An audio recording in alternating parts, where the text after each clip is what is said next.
Bom,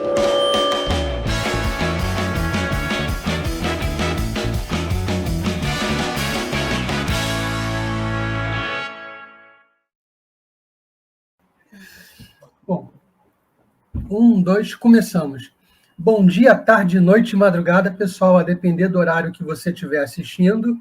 Mais um Selmocast aqui. Hoje eu trouxe o Rodrigo Duarte Garcia, autor dos Invernos da Ilha, correto? É isso aí. Prazer estar aqui com você, cara. Acho que você já viu alguns episódios anteriores. Sim, com certeza. Já viu? Com certeza. Para mim é um prazer. Gostei muito do convite, Selmo. Super obrigado mesmo. Obrigadão. Eu que agradeço. E queria... Os Invernos da Ilha é o seu primeiro livro. É, o meu primeiro livro. E tem outro a caminho? Eu tenho outro já terminando de escrever, um livro grande agora, que vai ser Os Flamingos. Já está todo o capítulo final, é o que demora mais sempre para escrever. E vamos ver aí, acho que, se Deus quiser, no final do ano ou no ano que vem, consigo publicar também. Como é que é o processo de escrita? Você senta e escreve, a coisa vai acontecer na sua cabeça? Como é que funciona?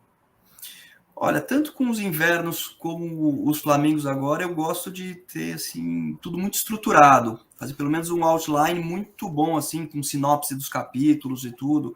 E é lógico que as coisas vão mudando no meio do caminho, um processo meio orgânico, assim. Mas ter uma ideia bem estruturada antes, ainda que eu gaste um bom tempo nisso, posso fazer pesquisa no meio, mas ter uma linha boa para seguir de quem são os personagens e tudo isso, depois... O que você quer dizer em cada capítulo, né? Exatamente. O que eu vou colocar? Então, por exemplo, nesse livro novo que eu estou escrevendo nos Flamingos... Perdão. Você está entrando no conexo. Não é. Espera aí que eu estou...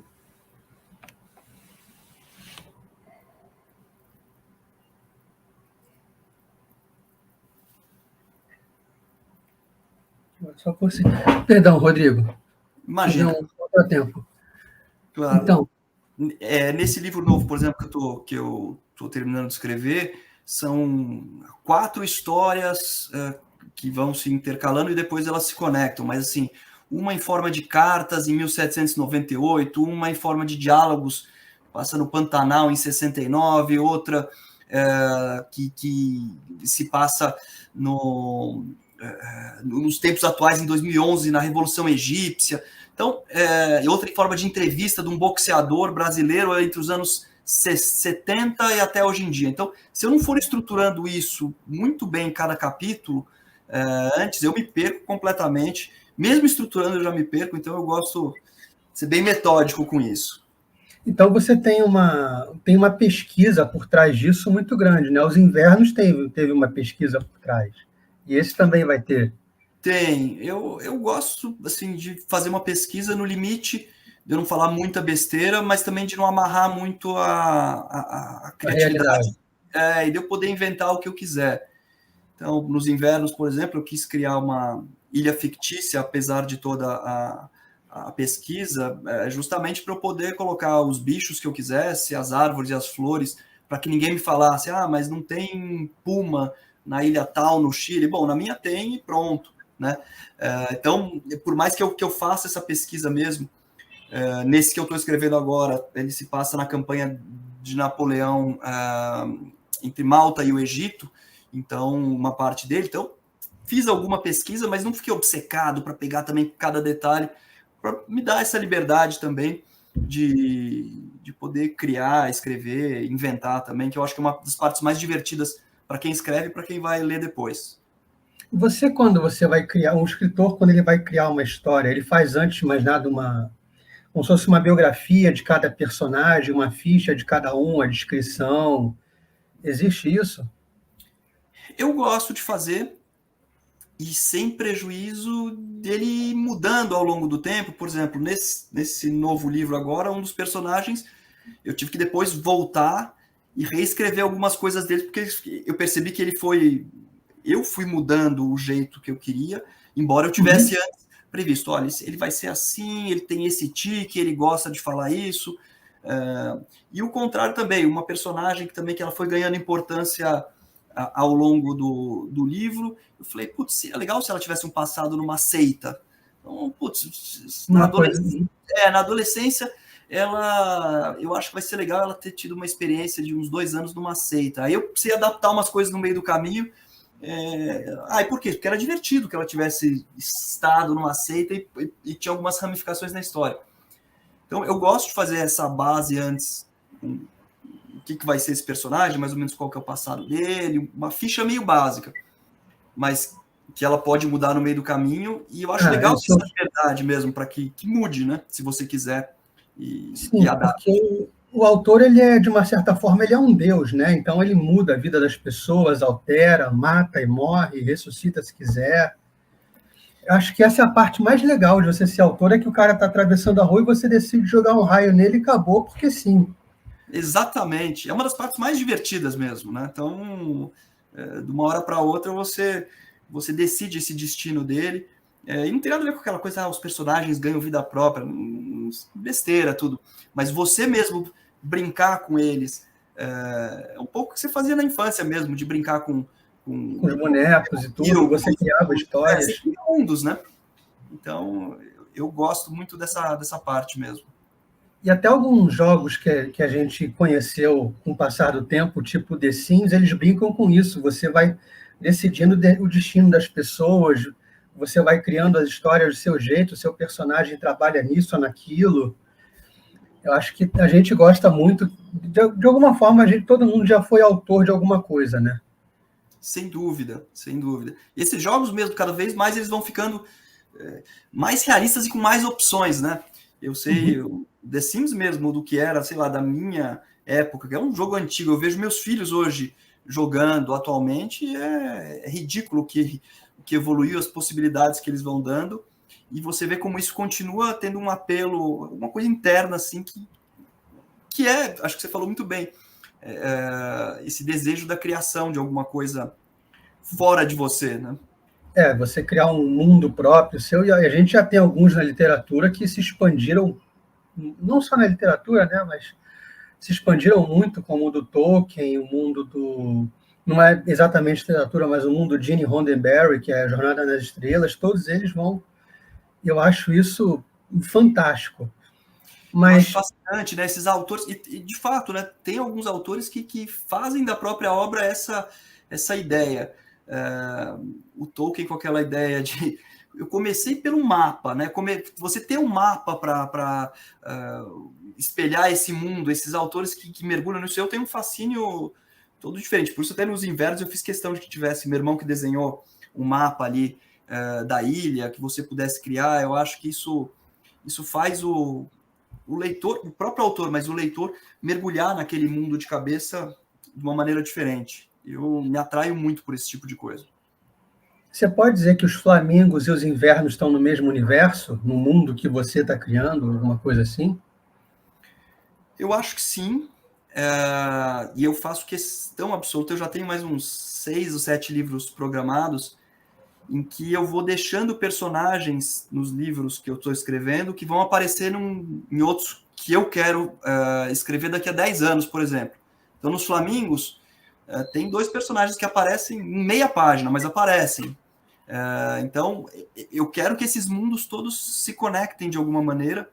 E nos Flamingos, agora eu escrevi, tem um personagem que aparece numa determinada hora lá também, que eu já imagino que ele vai ser numa trilogia de faroeste que eu quero escrever lá para frente, e que vai se passar também durante um espaço, sei lá, de 80 anos, e que esse personagem eu já coloquei ali pensando no que vai ser ali para frente. Então, eu gosto de conectar e pensar que é tudo uma dimensão única, e eu acho divertido também, eu acho interessante para o leitor que vai identificar isso de alguma maneira, e para o mundo, e para a ideia que eu tenho do que eu estou escrevendo e do que eu quero produzir, eu acho interessante também.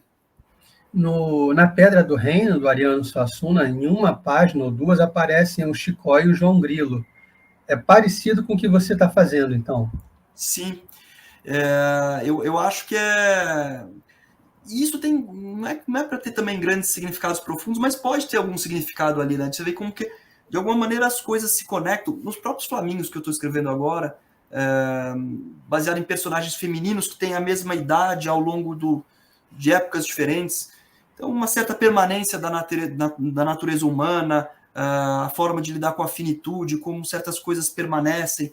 Então, essa abrangência de um mundo maior, isso me interessa muito também por esse lado, que não é simbólico, é um lado real e concreto mesmo. Então, eu acho interessante.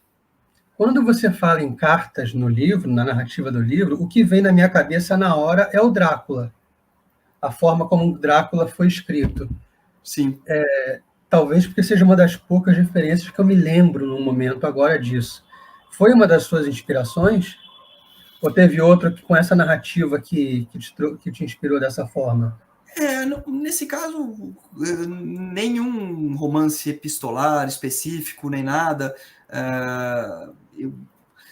Embora eu goste muito de alguns, por exemplo, no Essa, na correspondência de Fradique Mendes, para mim que é talvez o livro mais bem escrito que tem em língua portuguesa, é uma coisa assim assombrosa, né, do Essa. Mas eu quis muito misturar essas formas. Então, escrever numa forma de entrevista, de uma revista de boxe, outro numa forma de diálogo, outro na forma de carta, porque são formas que te dão possibilidades e potenciais diferentes, né? Então, no diálogo, que a coisa precisa ser um pouco mais informal, na carta, ainda mais escrita em 1798, então pode ser, às vezes, uma linguagem mais rebuscada e mais interessante. Então foi mais nesse sentido, de explorar diferentes formatos para te dar também possibilidades estéticas diferentes e brincar um pouco com isso. Isso é muito legal. E para achar se eu quiser começar a escrever um livro agora, eu nunca escrevi nada, mas supondo que eu queira fazer minha própria história aqui, em termos práticos de buscar editora, de conseguir uma parceria, alguma coisa do tipo, como é que é o caminho? Olha, eu acho, e cada vez mais difícil isso, né? Eu acho que tem basicamente 3 caminhos, né? O primeiro, que eu acho sempre o mais interessante, é contatos. Um amigo que possa te indicar, que leu, que gostou, que conhece alguém que numa determinada editora vai dedicar uma atenção um pouco maior do que receber um e-mail pelo manuscrito, que é um dos 3 caminhos, né? De fato, você entuchar as editoras de e-mail. Né? Eu acho que não tem jeito. Então, eu acho que isso é sempre uma possibilidade interessante. Outro é, de fato, um agente literário, que eu acho que também é uma possibilidade. Eu tenho grandes amigos que conseguiram publicar por meio de agentes.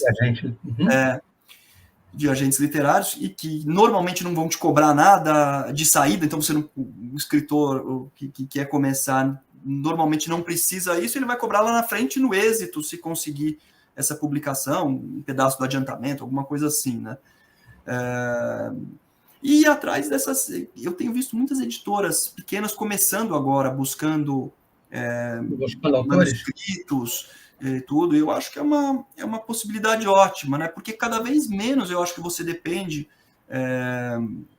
do que lógico, você depende sim de distribuição, mas com as compras online e cada vez menos importando, realmente eu acho isso, o que um jornal vai falar, um meio de grande circulação, porque a editora grande consegue entregar e divulgar melhor o livro por aí. Então, essas editoras pequenas, elas têm um espaço maior, porque a divulgação acaba sendo mais no boca a boca, lógico, pela internet e tudo. Então, eu acho que esse é um dos caminhos, sim. Então, você vê um exemplo aqui, né? Você pega uma editora como a Mondrongo, que é uma editora pequena, que, no fim das contas, lançou toda essa geração nova de poetas, e ficou famosa por isso agora, com edições super bem cuidadas, bonitas e tiragens pequenas, que começou fazendo isso. Então, formou uma geração que eu já considero como se fosse até um movimento, que lá para frente vai ser considerado como um movimento da contracorrente, como o Vladimir Saldanha chamou, assim, de resgate contra os concretistas e etc. Então, acho que essas editorazinhas pequenas são um caminho legal, interessante para o escritor que quer fazer isso. E fora, a última coisa também, a autopublicação. que eu acho um caminho meio ruim, porque sempre fica aquela coisa, ele se autopublicou, quem que compra isso?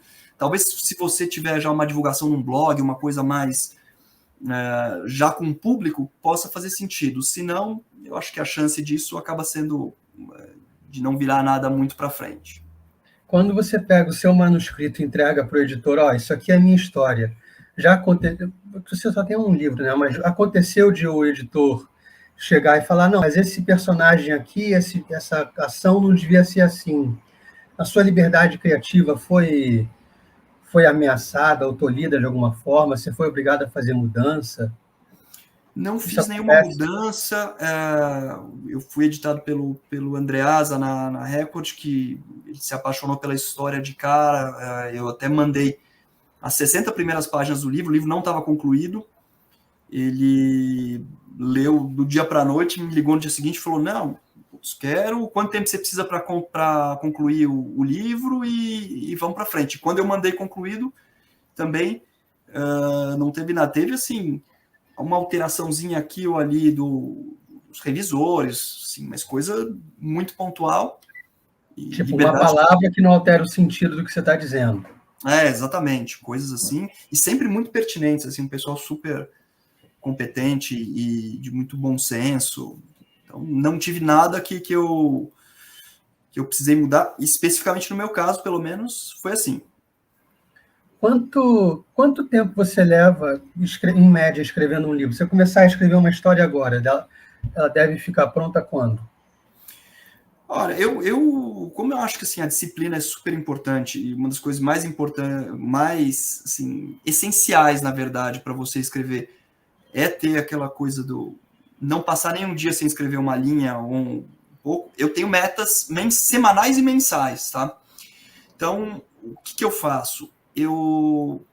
Primeira coisa, eu já faço a diagramação conforme seria um livro de verdade. Então, eu sei mais ou menos quantas páginas aquilo que eu estou escrevendo equivale a um livro.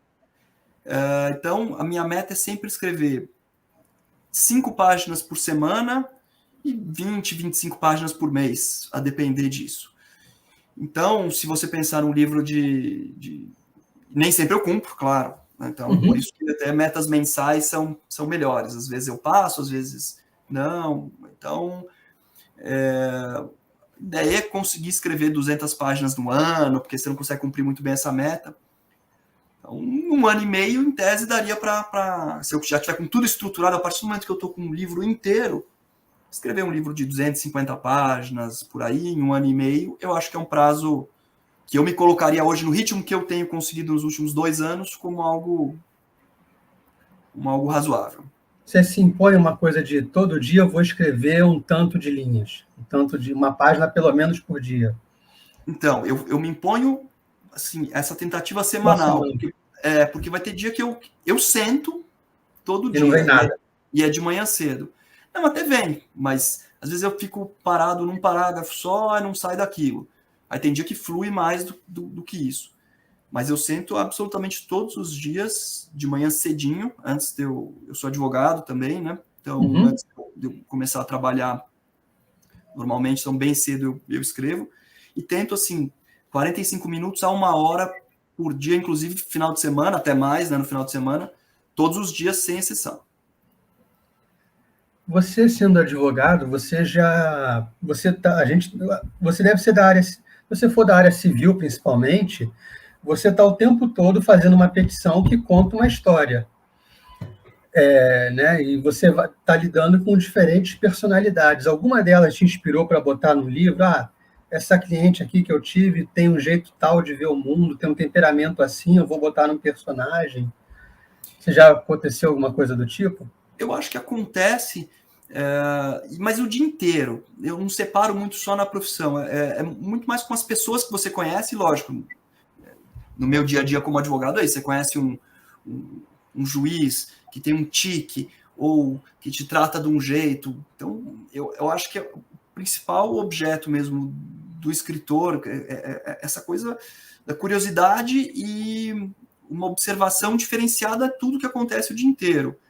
Então, e para o bem e para o mal, né? Então, às vezes, sei lá, eu me pego sei lá, eu brinquei outro dia, eu estava voltando numa viagem de trabalho para o Rio de Janeiro, e aí eu consegui antecipar meu voo na última hora, não peguei o voo, aí eu já tive certeza de que o outro voo que eu iria cair, a pessoa da companhia aérea que permitiu que eu fosse no outro voo, porque foi muito gentil comigo, eu ia ser muito grato a ela, dela começar a abusar dessa gratidão. Quando eu vejo, eu estava lá na frente com o avião caindo, com isso tudo. Então, isso é meio que o tempo inteiro. Né? Uma pessoa que você conhece no fórum, que te distrata, aí você fala, putz, você observa um orgulho, observa uma certa vaidade, como é que você pode colocar isso numa história, uma situação... você está andando na praia no final de semana, e aí você vê um salva-vidas de peito estufado tirando uma pessoa do mar porque estava com água só no joelho, você fala, tem um certo abuso de poder aí, pô, isso é mais humilhante do que ser apitado por um salva-vidas no final de semana em praia cheia. Bom, vou colocar isso num livro. É tudo isso o tempo inteiro. Então, seja na profissão ou numa andada até a esquina para comprar um sorvete, tudo acaba sendo de uma forma te inspirando. Eu acho que sim, A minha última entrevistada, a Agatha Carril, estava dizendo que a parte mais difícil de criar é o diálogo. Você concorda? Eu concordo muitíssimo, muitíssimo. Porque o que você tem hoje em dia, e eu acho isso bem interessante, né? O Olavo de Carvalho falava isso um tempo atrás. Você tem uma degeneração da língua brutal hoje em dia, e aliada a ela, num diálogo, você precisa manter uma certa fala do dia a dia e uma naturalidade para que aquele diálogo não fique artificial.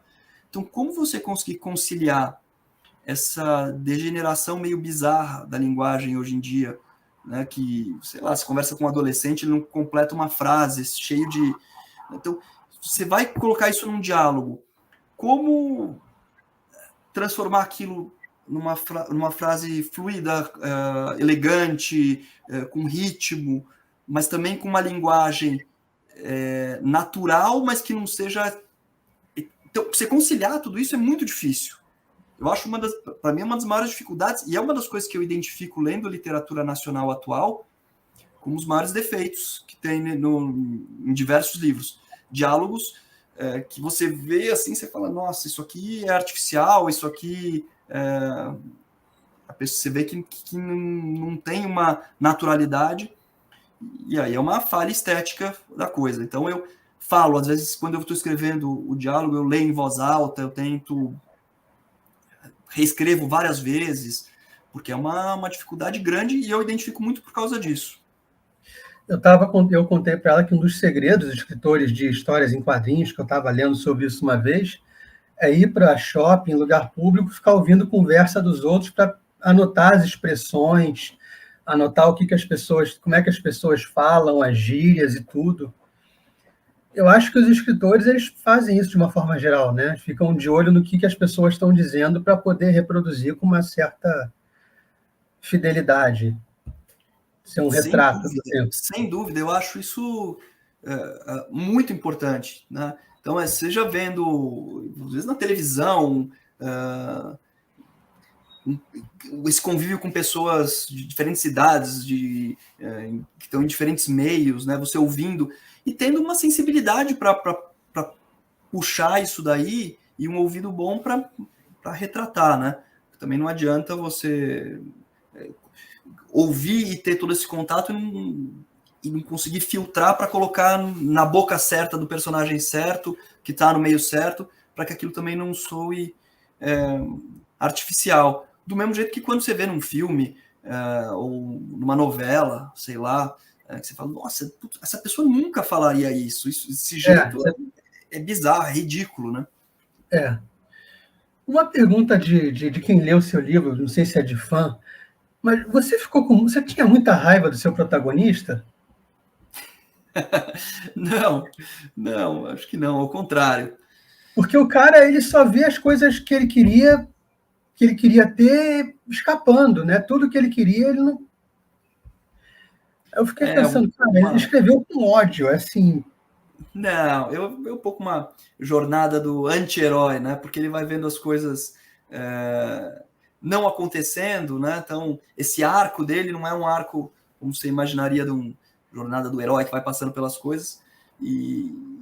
Mas, ao mesmo tempo, eu tenho muita, sei lá, é meio babaca, mas carinho mesmo por ele, pelas coisas que vão acontecendo e que eu acho que são reais. Então, ao mesmo tempo que é uma história de aventura, acontece isso, né? Então, toda vez que ele ia...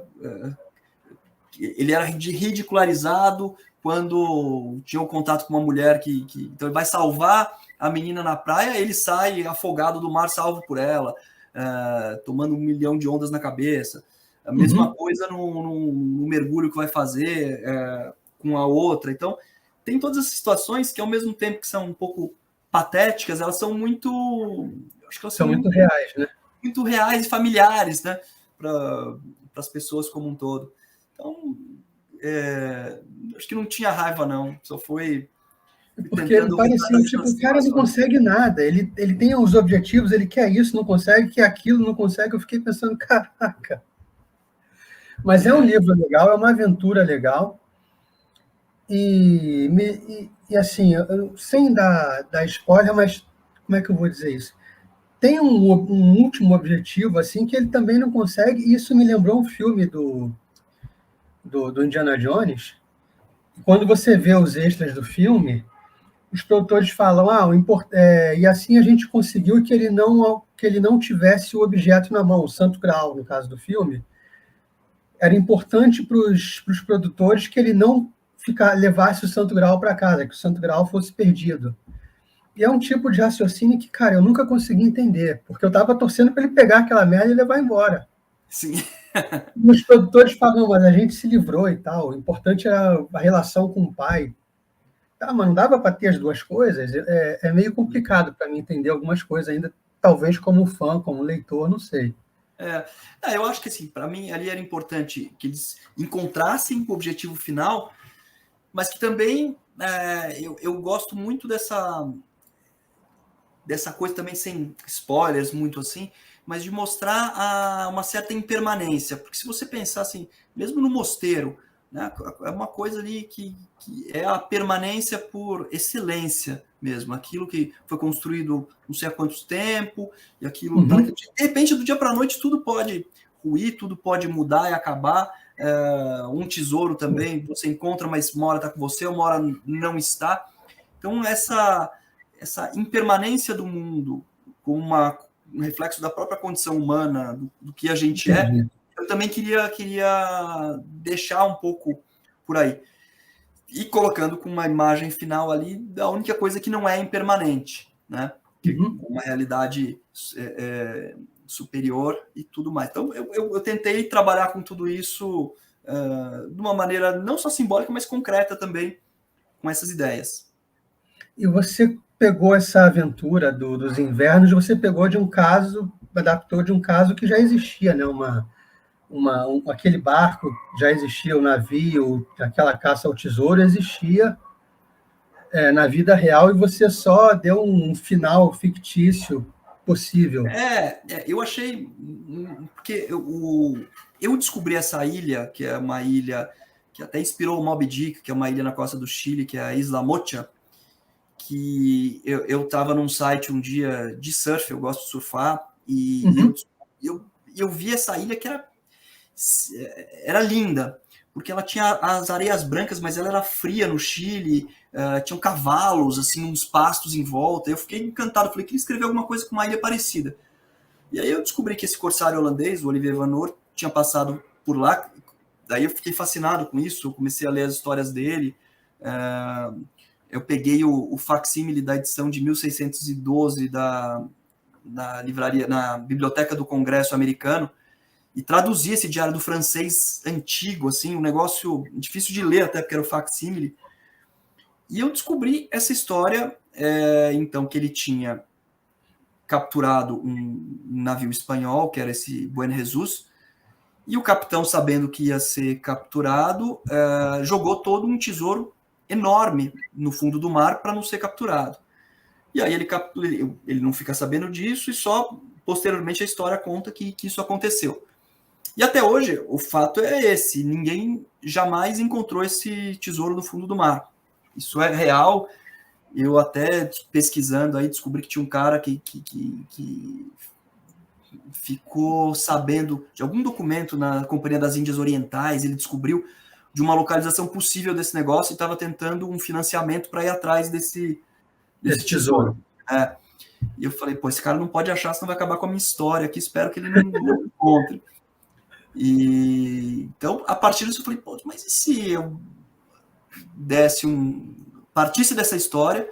Então, toda a parte do diário que eu conto no livro, assim, tem 70%, 80% que é real, que está ali mesmo. São fatos que aconteceram. E a investigação dos personagens vira em torno disso, né? Oi? A investigação dos personagens todos, a busca por documentos é em torno dessa história toda. Sim, exatamente. Então, a própria cruz que não se queima, que não... essa cruz de madeira é verdade, não é desse corsário, mas é de outro. Então, eu adaptei algumas coisas. Eu achei fascinante essa história e falei, putz, o que aconteceria se a história tivesse sido um pouco diferente do que a gente conhece, né? Então, criei a partir daí. Essa que foi a origem da ideia toda.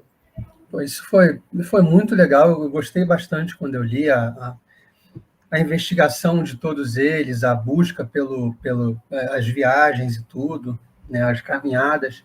Eu achei muito, muito interessante.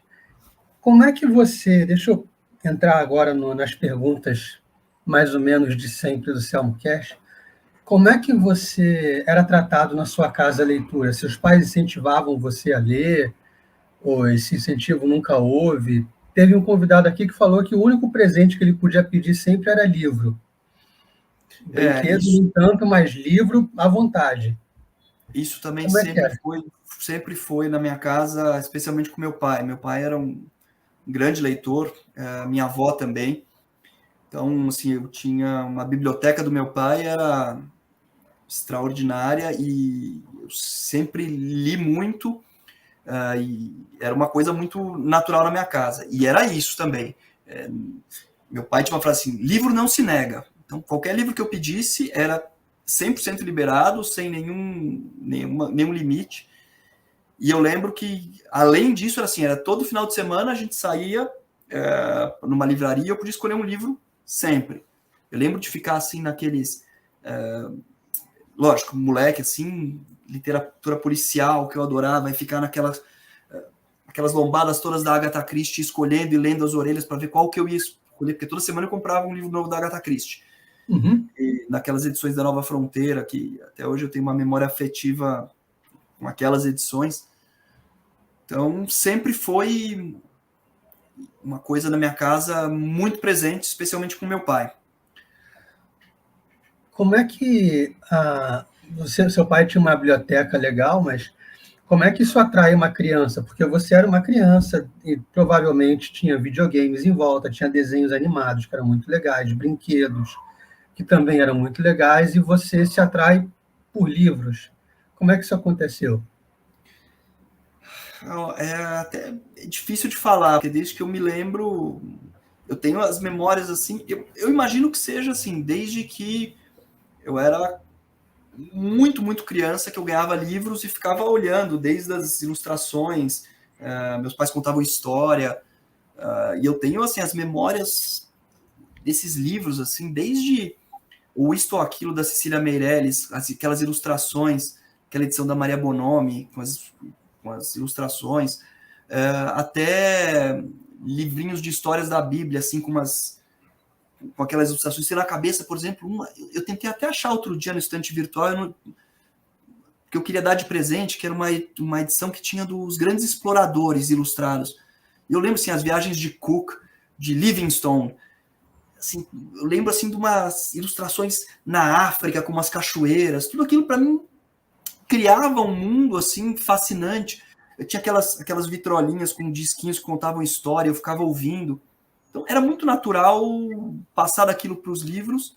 E não é que eu não jogasse videogame, não gostasse dos outros brinquedos, mas tudo fazia parte. Tinha um peso para você que não teve para outras crianças, de repente. O que foi? o livro, de repente, tem um peso para você que não tinha para outras crianças. Eu acho que muito possivelmente por aí. Para mim, era aquela sensação de entrar num universo e passar horas naquele universo, vendo as gravuras, depois lendo as histórias de aventura policiais. Então, uma coisa para mim sempre foi um contínuo. Eu não lembro, teve um momento que eu não lia nada e comecei. É muito desde criança mesmo. Assim. Quadrinhos também fizeram parte da sua infância, adolescência? Muito. Tintin, Asterix, mas mais para Disney, aquelas coisas antigas do Carl Banks, eu tinha todos encadernados, eu adorava. Mas também parou ali, não foi uma coisa como, mesmo literatura policial de aventura, que eu carreguei e não considero como uma coisa que era da adolescência e ficou para trás. Mas quadrinhos é uma coisa que eu acabei deixando, assim, eu não... Mas a literatura policial que está com você até hoje. Muito presente, muito, com certeza. Isso determinou, de alguma forma, você escolher sua profissão? De advogado? Eu acho que nada diferente do que aquela coisa do gosto de ler, gosto de humanas. Eu tenho uma família muito tradicional na advocacia. Meu avô foi um advogado importante que morreu no ano passado. Meu pai é advogado. Para mim foi um caminho um pouco natural, assim, de algo que era muito familiar. Então, você é de humanas, fazer direito, gosto de ler, gosto. Então, acabei seguindo. Mas só por aí, nada muito além, não. Você acha que seria um advogado, você é um advogado bom, porque você tem uma carga literária? Você acha que se não tivesse essa carga, seria pior? Você seria um profissional pior? Eu acho que para qualquer profissão, mas eu consigo ver também no direito, porque no fim, eu acho que a literatura são aquelas frases pomposas, mas que às vezes fazem sentido. Ela expande mesmo a tua existência e o teu repertório da existência, né? Você, quando entra em contato com os grandes autores, no final das contas, além de todo o apuro estético que está por trás disso, os grandes autores eles são observadores ridiculamente bons da condição humana. Uhum. Então, quando você entra em contato com isso, de certa maneira, você não é que aplica como uma lição na sua vida, mas eu acho que expande esse repertório para você lidar com o mundo de certa maneira. Então, pensando na advocacia em si, você pode ter insights, sei lá, psicológicos de abordagem mesmo de um caso que está dentro da realidade para como você encara aquilo. Então, eu acho que se aplica a tudo, embora, de fato, eu não goste de um aspecto utilitarista, eu nem acho que é isso que você perguntou, nem por aí, né? Vou me educar com literatura para ter isso. Não, mas é uma consequência natural, né? Mas acaba tendo uma certa influência que, se você não fosse um leitor tão ávido, talvez não fosse tão bom, né? Talvez fosse pior na sua profissão, imagino isso. Não que você tenha lido com esse objetivo. Eu tendo a acreditar que sim. Eu tendo, sim. Você lembra qual foi o primeiro livro que você pegou e falou, cara, isso aqui é uma coisa que eu gosto demais, eu agora quero conhecer mais e mais e mergulhar nesse universo de letras? Você lembra qual foi o primeiro livro que mais marcou você como leitor? Eu acho que tem duas fases, né? Primeiro, essa fase da infância, como eu falei, que eu tenho esses livros que são assim, que eu tenho até hoje mesmo, ou Isto ou Aquilo, da Cecília Meirelles, esses livros das viagens de Livingstone e de Cook, que era uma coisa assim que eu queria saber daquelas explorações, né? Era uma coisa muito... E depois essa segunda fase, que era meio policial e coleção Vagalume, que eu diria assim, para pegar 3 aqui assim de cada um, assim, isso muito moleque mesmo. O Gênio do Crime, do João Carlos Marinho, que eu fui atrás de todos os livros dele, fiquei completamente obcecado, eu adorava. A Stella Carr, que é o Estranho Caso da Fotografia. Marcos Rey, com o Rapto do Garoto de Ouro, que eu li até antes do Mistério dos 5 Estrelas, tudo coleção Vagalume, essas coisas assim, policiais bem juvenil. E o Pedro Bandeira também, com a Os caras. Os caras. Antes até da Droga da Obediência, o Pântano de Sangue.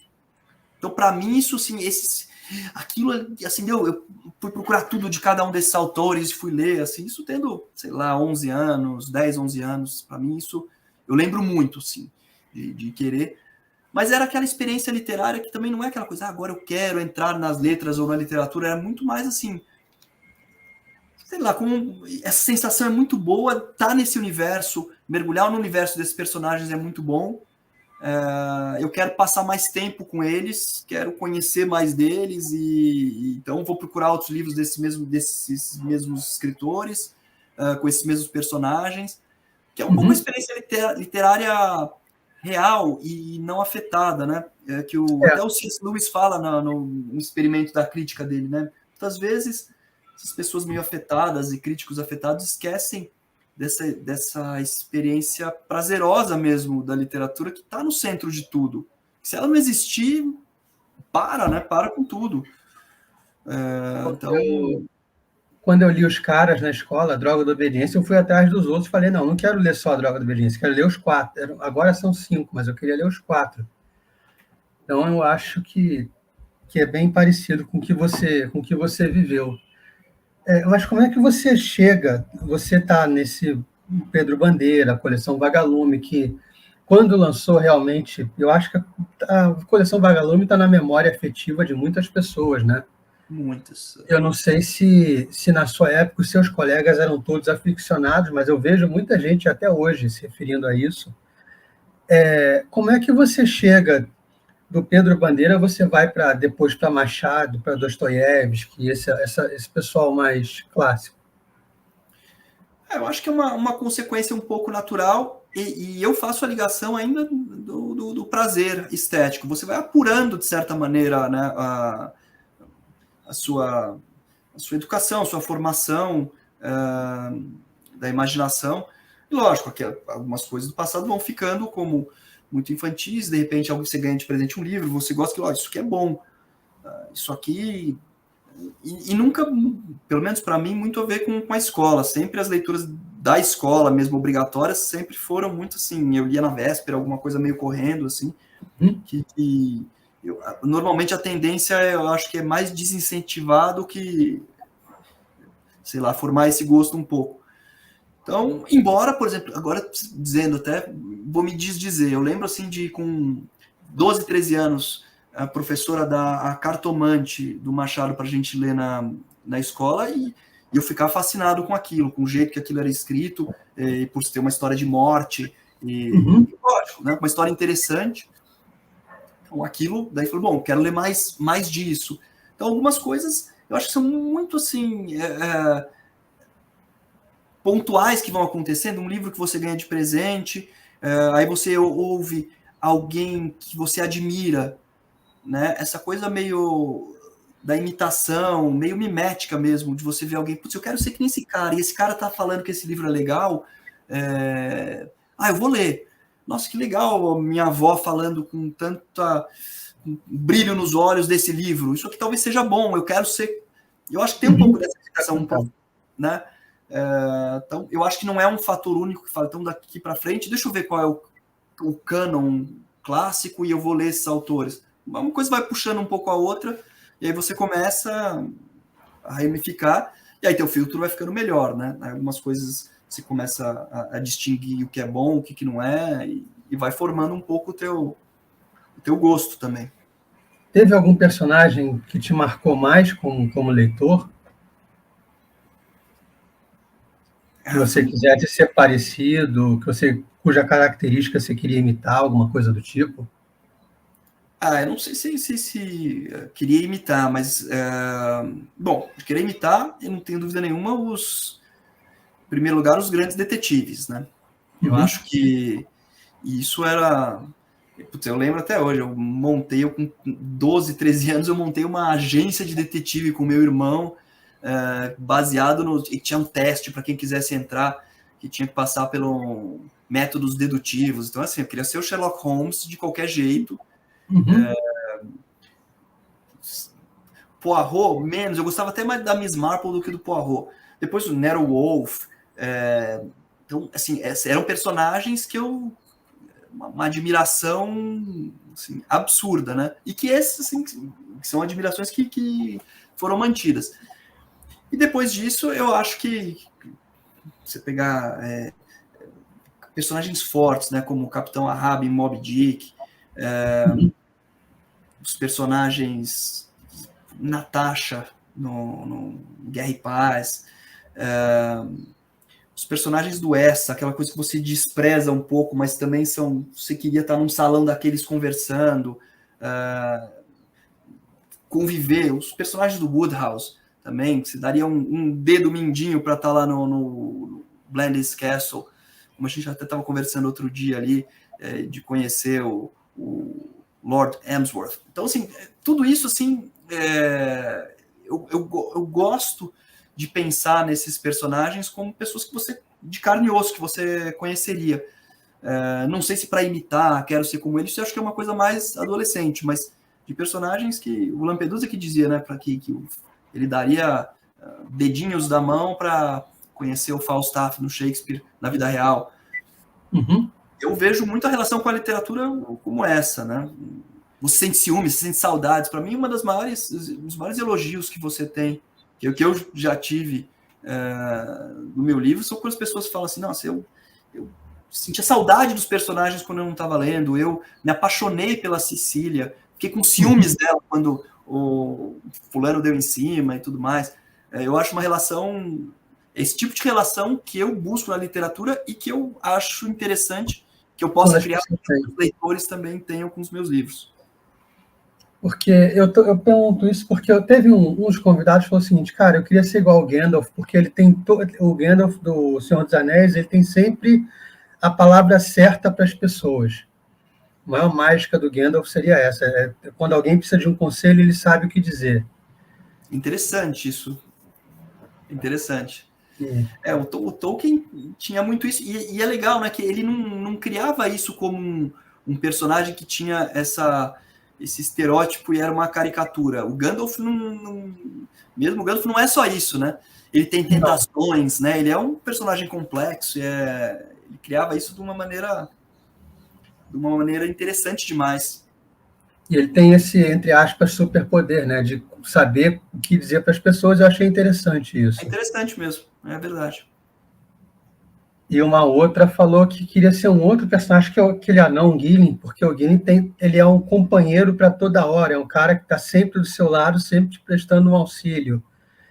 Então ele acaba sendo bom para as pessoas o tempo todo, e ela gostaria de ser o Gillen por esse aspecto. Olha, é interessante mesmo. Então foi mais ou menos nesse sentido que eu te perguntei, assim. Eu imagino que por você gostar dos detetives, talvez você tenha um apego àquela coisa de ser muito observador das pessoas, do caráter. Muito. Você, antes de falar o que você pensa de mim, você me observa bem. Eu acho que seja alguma coisa nesse sentido.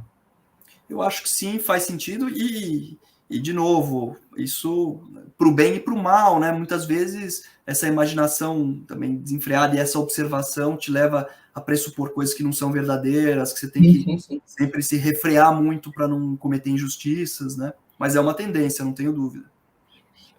Isso é... Então, eu gostei... o Selmo Cash, a gente pergunta esse tipo de coisa da vida literária das pessoas, porque eu estou buscando exatamente passar para quem está assistindo a experiência da leitura, o quão legal é você mergulhar nesse universo. Você é um pouco diferente dos outros, porque os outros perderam um pouco para videogame, para televisão, desenho animado. Mas é difícil convencer as pessoas hoje a mergulhar numa coisa que, no final das contas, é um monte de letrinha parada. Até o cara entender que ali tem um mundo, ele só enxerga a monotonia. Acho que o objetivo aqui é mais ou menos esse, é falar, cara, não é essa monotonia que você está pensando, é que você tem que criar uma conexão. E eu acho que vem muito cedo, né? Meus filhos, por exemplo, eu tenho 3 filhos que leem bastante.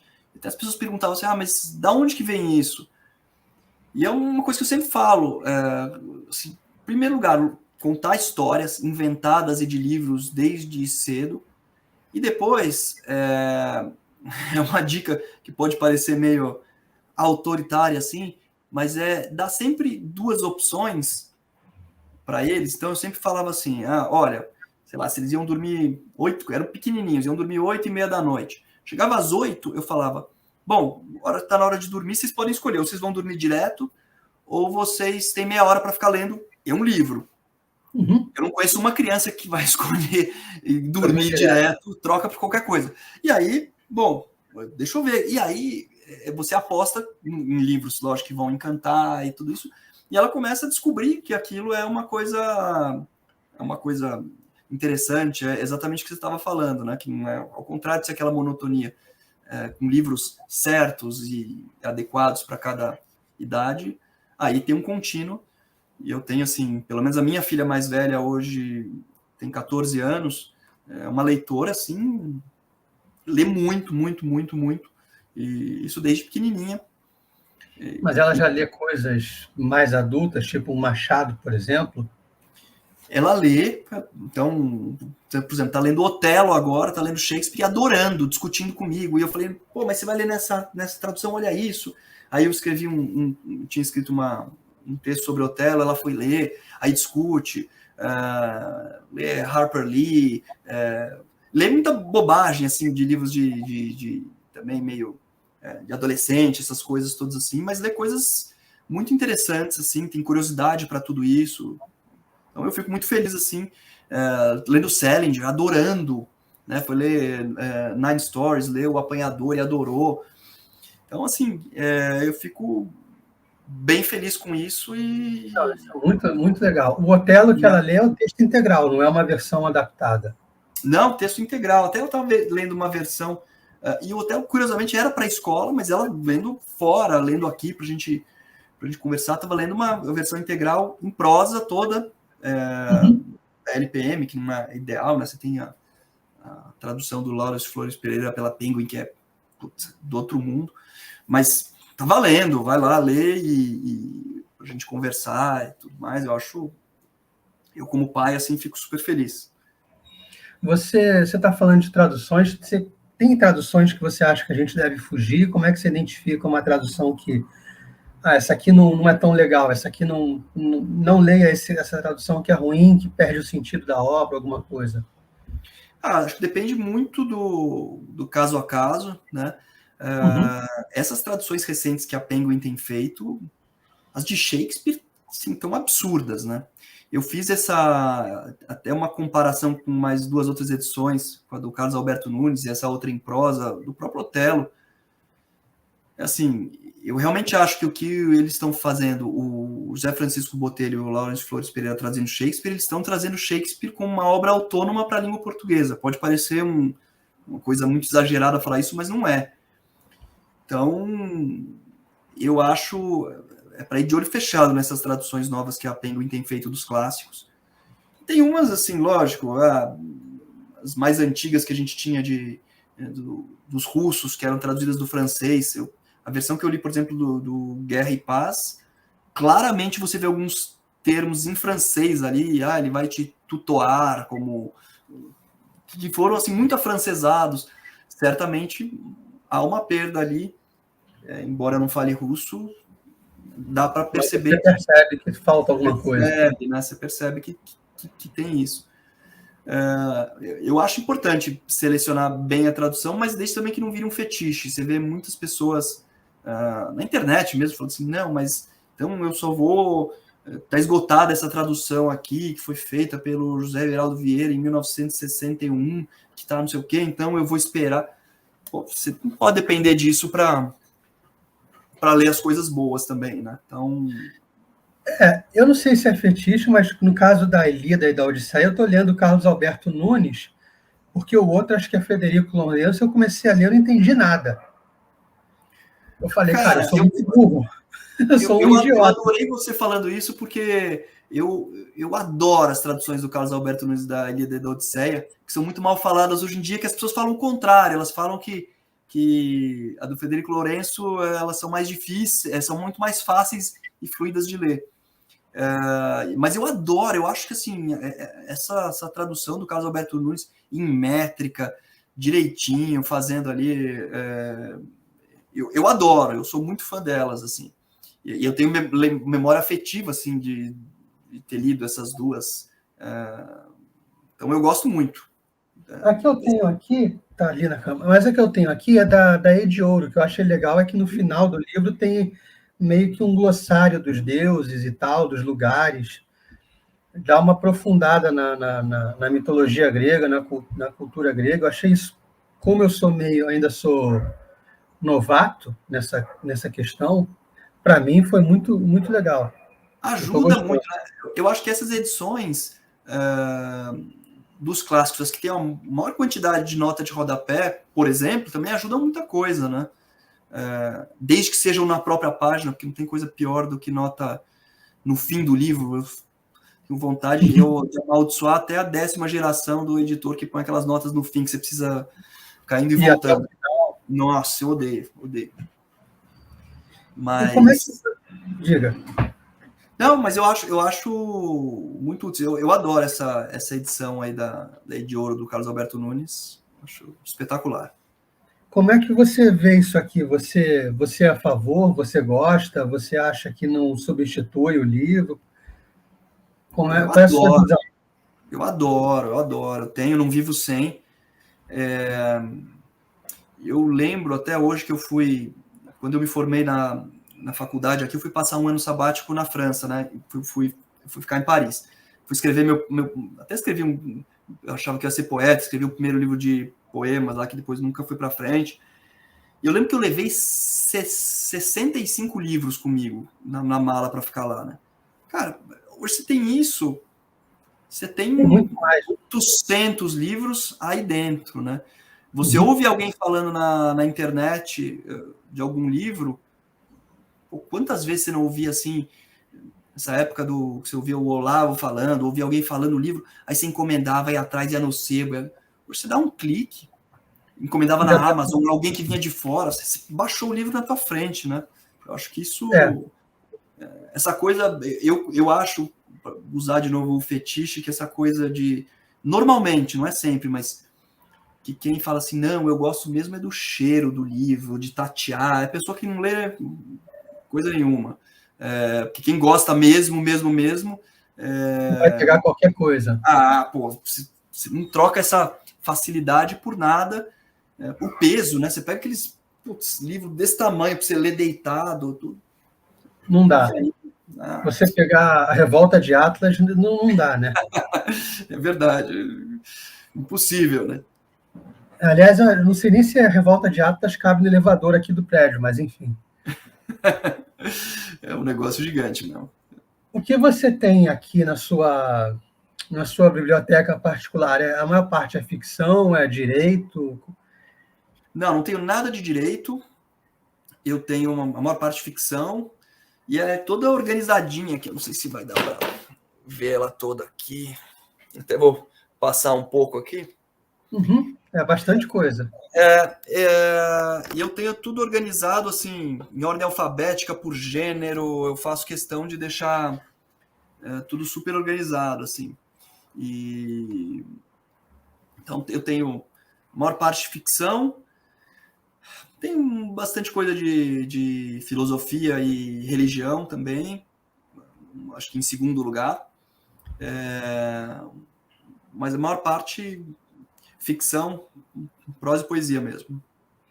Para você foi tranquilo começar a ler livro de não ficção quando você ficou mais adulto, mais velho, já por você ter uma bagagem da ficção? Foi sempre muito motivado pelas curiosidades que eu tinha. Então, sei lá, uma época achei que eu ia estudar filosofia a sério, comecei a ler, estudar Platão, e depois eu vi que não era a minha, que eu não... Enfim, ia ser só um diletante. Então eu leio muito mais quando eu tenho alguma questão específica. Né? Então, estética, eu quero entender mais isso aqui. Então, aí eu vou atrás de algumas coisas, e religião, que é um assunto que me interessa muito, aí sim também. Mas nenhuma dificuldade extra, ou por ler ficção antes ou não, nada que eu tenha também sentido muito diretamente. Você tem a rotina de escrever, que a gente já falou dela, e a rotina de ler. Você tem uma rotina para ler? Eu tento aproveitar cada segundo do meu dia, que é absurdamente corrido, porque eu trabalho bastante, né? Escritório, família, com meus filhos, então tem um monte de coisa. Então, se eu estou escovando os dentes, eu estou lendo. Eu tento ler na hora do almoço um pouquinho, então, assim, que seja um tempinho, à noite antes de dormir, mas mais hoje no final de semana que eu consigo ler muito mais do que eu já li antes. Então, assim, o que é disciplina e assim, que eu não abro mão é esse tempo de escrever e ler. Uhum. Se eu estou no táxi, indo para algum lugar, minha mulher que tem carro aqui em casa, eu não tenho nem mais carro, vou de Uber, de táxi para trabalho, alguma coisa, sempre com Kindle. Essa é outra vantagem do Kindle também, né? Você leva para tudo quanto é lugar, precisa esperar em algum lugar, se eu vou ao fórum, preciso esperar um juiz, eu estou com o meu Kindle. Aproveitar qualquer segundo para ler, né? Pô, isso é muito legal. É o que eu tento fazer também. Para onde eu vou, tá o Kindle caindo no meu bolso, assim, para eu ir lendo. Você Aí eu tem tô lá. uma rotina de ler, assim? Você consegue, Selma? Não, eu não tenho. Eu tô lendo aqui ao mesmo tempo, eu tô com a Odisseia, tô com Grandes Esperanças, do Dickens. Dickens. Aliás, fazendo uma propaganda gratuita, essa coleção da Abril é muito legal, em termos das folhas, as capas são bonitas, as folhas têm um material legal de você tatear, eu gostei bastante. Sim. As edições que eles lançavam grandes clássicos, né? Mas essa aqui acho que é recente, desses anos, dessa Recente? década, Que legal. 2010, 20. É. Então eu gostei bastante disso aqui. E eu queria saber, desenvolveu algum jeito de ler mais rápido, de leitura dinâmica, alguma coisa assim, para você ler com velocidade sem perder a compreensão? Não. E também te falo que não é uma coisa que me interesse muito também. Eu leio prestando atenção, aí se eu me distrair eu volto. Eu tenho uma dificuldade grande de abandonar livro no meio, que é uma coisa um defeito enorme. O livro precisa ser muito, muito, muito ruim mesmo para eu abandonar. Mas eu não. Eu leio prestando atenção nos detalhes, nas descrições. Se demorar, demorou. Você não se preocupa com isso? Não é uma preocupação. Outra coisa, já que você é um leitor ávido, você, quando vai ao cinema, você fica muito frustrado com as adaptações? Muitas vezes sim. Eu não sei, a última vez foi o Ana Karenina que eu fui ver no cinema, saí bravo. Porque aí e era do Tom Stoppard, baita dramaturgo e tudo. Aí eu vi a corrida dos cavalos encenada como se fosse um teatro, aquela cena que para mim era tão viva na cabeça, o Vronsky e tudo aquilo. Eu saí meio indignado assim do cinema. Mas outros filmes não, né? Então você pega, por exemplo, até adaptações que são, sei lá, meu livro preferido talvez de todos os tempos, que é o Leopardo, talvez seja um dos meus filmes preferidos de todos os tempos também. Se você pega o Mestre dos Mares também, que eu adoro a série do Patrick O'Brien, das Guerras Napoleônicas, tudo, putz, aquela versão dele com o Russell Crowe, tudo aquilo, putz, eu acho muito, muito, muito boa. Mas livros que são muito... que você tem uma relação afetiva muito grande, às vezes a chance de você se decepcionar eu sempre acho que é muito maior. Agora, os livros mais ou menos, assim, também às vezes dão uns filmes bem melhores, né? Eu tô dizendo isso porque o meu livro também agora vai ser adaptado, né? Direitos, eu vendi os direitos, vai virar um filme, e agora uma produtora super legal, a Animal Filmes no Rio de Janeiro. Eu estou muito animado com a ideia também, e não tenho o menor ciúmes e como é que vai ser. Eu achei que o roteiro ficou ótimo, como eles vão fazer, óbvio, liberdade total. Então, eu acho que eu tenho muito mais ciúmes dos livros que eu leio da adaptação do que do meu próprio livro, no final das contas. Estou tendo essa experiência agora, vamos ver como é que vai ficar, mas estou super animado. Você teve alguma influência nesse roteiro ou você só viu como é que ficou? Nenhuma. E, aliás, com toda a liberdade, eles me passaram, lógico, para ver e tudo. Achei que ficou... Eu dava risada sozinho de ver, porque uma coisa que você fez, que eu escrevi, vendo na tela, né? Então começa assim a apresentação. Aí no roteiro, lettering, 1600, os corsários holandeses invadem a costa. Como você vê no cinema, eu achei muito engraçado isso, assim, como uma coisa assim que é uma vida extra, assim, um spin-off do seu livro para que a coisa ganhe vida no cinema, assim. Eu me diverti, na verdade, vendo. Que você? Ele vai ter o mesmo título do livro? A princípio, sim. A princípio, sim. Então, e qual é a previsão de chegada para o público, para o cinema e tal? Não, ainda está muito na fase de viabilização. Isso foi muito recente. Foi no final do ano que eu vendi, mas já está com o roteiro pronto. Então, agora a produtora está negociando, vendo toda essa fase de captação, de viabilização e tudo mais. Espero que dê certo. Estou bem animado com isso. Vamos ver. É a fase de pré-produção, então. Acho que até antes disso, né? É mais a fase de captação de recursos, patrocínio. Eu achei que a captação de recursos tivesse na pré-produção. Não sei também. Talvez seja o termo técnico. Eu achei que fosse isso. Pode ser. Legal pra caramba, cara. Eu não imaginava. Vai ser legal ver a adaptação dos invernos. Eu sou muito chato com adaptação. Eu li os livros eu li um ou dois, os 3 primeiros livros do Poderoso Chefão. Os 2 primeiros, ou um que adapta os 2 primeiros filmes. Aí eu fui ver no cinema e falei, não quero mais ver, tá muito ruim. É mesmo? Sabe que eu nunca li Eu achei o livro estava tão melhor, coisas que você lê no livro parece que estão passando no fundo no filme, sabe?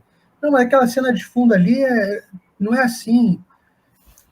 E olha que, putz, os filmes eu acho ótimos, né? E outra foi um musical com o Hugh Jackman, dos Miseráveis. Eu acabei de ler Os Miseráveis, do Victor Hugo, na íntegra, fui ler. Quando eu fui ver a adaptação, na verdade, aquele filme é uma adaptação de uma peça de teatro, que adapta o livro. Quando eu fui ler, não, mas peraí, não foi assim, a ordem dos fatores não é essa, isso não aconteceu agora, não foi desse jeito. Eu fico muito frustrado. Eu acho frustrante. Os Miseráveis, eu não vi o filme, eu vi até uma montagem que foi feita aqui. Achei meio chata, assim, nada de muito assim. Mas é mesmo. E dá. Eu não sei se com você acontece isso, mas essa decepção, ela dá ainda um. Não sei, a gente tem um sentimento, assim, às vezes afetivo com o livro, você fica até com um certo ciúmes, assim, vendo assim, fala assim, todo esse pessoal aqui assistindo, gostando disso, mas eles não sabem o que é de verdade, ou não. Sei lá, tem uma sensação meio esquisita disso, assim, falou assim, eu sei, na verdade, estão prostituindo esse negócio aqui. Para você ter uma ideia, uma vez eu fui no cinema com um amigo, a gente viu o Caçador de Pipas no cinema. E a gente tinha lido o livro, os 2. A gente saiu do cinema com ódio no coração, assim, soltando fogo. Aí passou uns dias, uns meses, uma menina falou: o filme do Caçador de Pipas é lindo. A gente gritou junto, é uma merda. É uma merda. Eu acho que tem um pouco disso, assim, esse sentimento de você não sabe como é que é de verdade, eu acho que acontece, sim, com a gente. E acho normal mesmo, tem que falar. Eu achei... eu vou ficar na expectativa dos Flamingos. Vai sair pela Record também? Não tenho nada ainda contratado, nem quis procurar a editora ainda, antes dele estar pronto. Minha expectativa é que em um mês e pouquinho eu esteja com o manuscrito, e aí eu vou conversar. Eu adoraria que saísse, lógico, pela Record, vou conversar com o pessoal por lá, e vamos ver se eles tiverem interesse, vai ser ótimo. Alguém falou que o Andreasa acho que não é mais da Record, né? Não, ele saiu, ele hoje só fica como jornalista na CBN, né? No CBN de manhã. E é o Rodrigo Lacerda, que está lá, que é excelente. Eu tive bastante contato com ele agora recentemente, até pela venda dos direitos do livro e tudo mais. Então é ele que hoje é o editor-chefe por lá. Entendi. Então é isso, cara. Obrigado por ter participado do CelmoCast, do nosso bate-papo aqui sobre leitura, sobre como é que a leitura é prazerosa e para a gente ver se atrai mais pessoas para esse universo. E gostei de saber do processo criativo da escrita, dos invernos da ilha e tal. Eu que agradeço, eu adorei aí também, adorei a conversa aí. Te agradeço. Os flamingos, eu não fazia ideia, então. Eu estava na curiosidade, será que o Rodrigo parou nos invernos da ilha? Para que não vem mais nada? É que os invernos são de 2019? Não, 16, já faz bastante tempo, É que esse livro, no final, ele está enorme, né, os Flamingos também, então, ele está com 560 páginas, ele vai ficar mais ou menos, então é um livro grande, tomou bastante tempo aí para eu fazer, conceber a ideia inteira e tal. Então, quando saiu os invernos, eu lembro que o Andreasa falou bem pra caramba, acho que no Twitter mesmo, outras pessoas leram e elogiaram, não sei se foi o Dionísio Zamêndola, do Bunker do Dio, não sei se foi ele que falou bem também. O Dio foi super gentil, no geral as pessoas foram muito gentis e generosas com o livro, assim, eu fiquei feliz com o resultado, assim, com as vendas, com os comentários, acho que foi, no geral, melhor do que eu até imaginava. Que bom. E agora está gerando mais frutos ainda para o cinema, né? Pois é. Vamos ver como é que isso anda também. Como é que isso desenrola. Obrigadão, cara, por participar aqui, por tudo. E a casa é pequena, mas você está bem-vindo. Você pode voltar a hora que você quiser. Vai ser um prazer. Eu agradeço muito, Selma. Tá? E é isso. Legal. Obrigadão, irmão. Obrigado. Vamos falando. Um abração. Abração. Deixa eu encerrar.